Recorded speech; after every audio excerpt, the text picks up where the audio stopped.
نعوذ بالله من الشيطان الرجيم. بسم الله الرحمن الرحيم. أشهد أن لا إله إلا الله وحده لا شريك له، وأشهد أن محمدًا عبده ورسوله.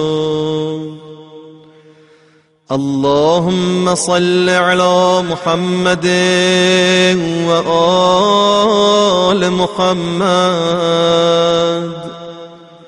اللهم صل على الملائكة المقربين. اللهم صل على الأنبياء والمرسلين. اللهم صل على الأئمة المعصومين. اللهم صل على مولانا ومقتدانا إمام الهدى والعروة الوثقى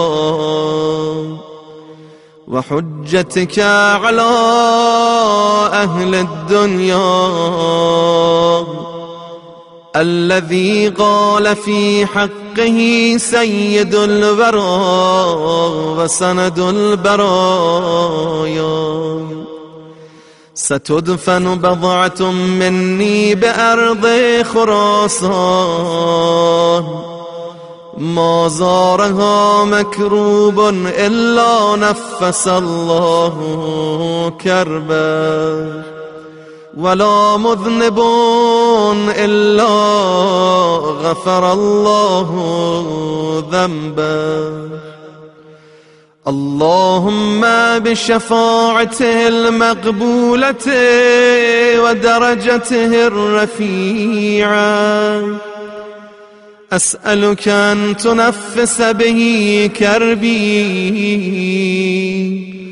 وتغفر به ذنبي وتسمعه كلامي وتبلغه سلامي. السلام عليك يا حجة الله. السلام عليك يا نور الله. السلام عليك يا عيبة علم الله. السلام عليك يا معدن حكمة الله. السلام عليك يا حامل كتاب الله. السلام عليك يا حافظ سر الله. أنت الذي قال فيك قاتل الكفرة وقامع الفجر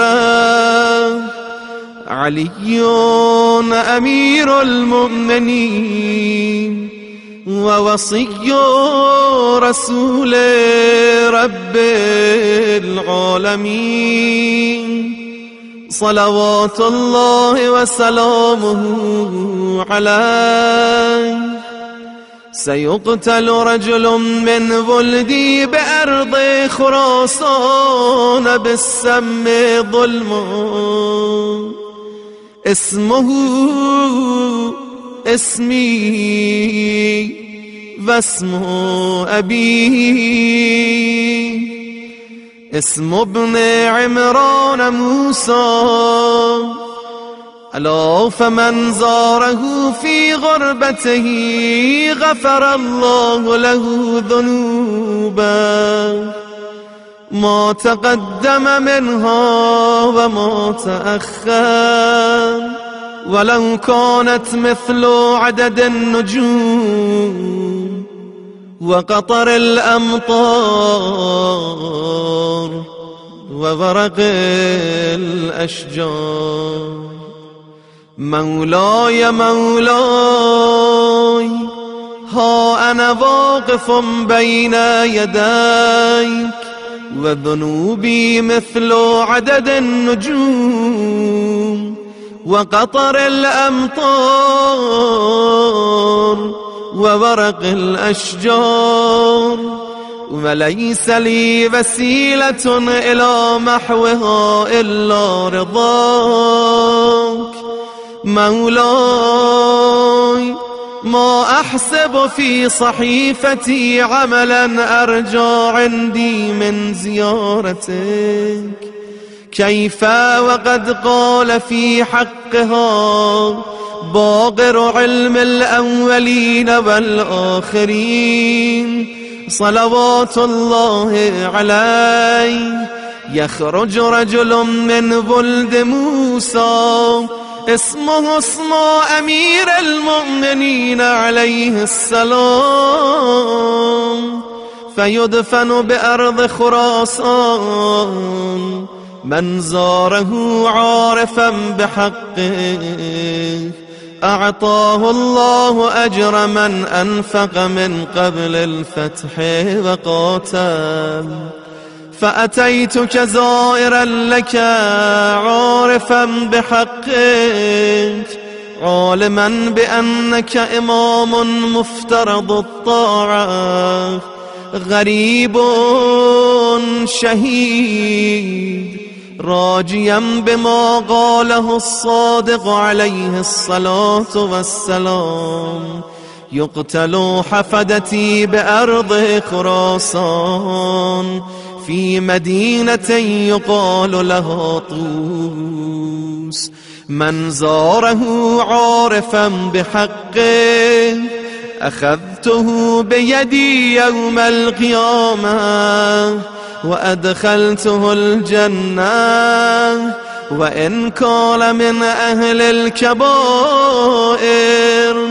قيل له ما عرفان حقه، قال العلم بأنه إمام مفترض الطاعة غريب شهيد. من زاره عارفا بحقه أعطاه الله أجر 70 شهيدا ممن استشهد بين يدي رسول الله صلى الله عليه وآله. يا ابن رسول الله، يا ابن أمير المؤمنين، أبتغي بزيارتك من الله تعالى غفران ذنوبي وذنوب والدي والمؤمنين والمؤمنات، وأسألك الإتيان الموعود في المواطن الثلاث عند تطائر الكتب وعند الصراط وعند الميزان. وقلت وقولك حق: إن شر ما خلق الله في زماني يقتلني بالسم ثم يدفنني في دار مضيعة وبلاد غربة. ألا فمن زارني في غربتي كتب الله عز وجل له أجر 100,000 شهيد و100,000 صديق و100,000 حاج ومعتمر و100,000 مجاهد، وحشر في زمرتنا وجعل في الدرجات العلى من الجنة رفيقنا. الحمد لله الذي وفقني لزيارتك في البقعة التي قلت في حقها: هي والله روضة من رياض الجنة. من زارني في تلك البقعة كان كمن زار رسول الله صلى الله عليه وآله وكتب الله له ثواب 1000 حجة مبرورة و1000 عمرة مقبولة وكنت أنا وآبائي شفعاءه يوم القيامة فكن شفيعي بآبائك الطاهرين وأولادك المنتجبين. مولاي أنت الذي لا يزورك إلا الخواص من الشيعة فبحقك وبحق شيعتك نسأل الله أن تشفعني ونسأل الله أن يحشرني مع شيعتك في مستقر من الرحمة معكم أهل البيت معكم لا مع غيركم برئت إلى الله من أعدائكم وتقربت بالله إليكم إني مؤمن بإيابكم مصدق برجعتكم منتظر لأمركم مترقب لدولتكم عارف بعظم شأنكم عالم بضلالة من خالفكم مضال لكم ولأوليائكم مبغض لأعدائكم عائذ بكم لائذ بقبوركم. اللهم صل على محمد النبي والوصي والبتول والسبطين والسجاد والباقر والصادق والكاظم والرضا والتقي والنقي والعسكري والمهدي صاحب الزمان صلواتك عليه وعليهم أجمعين.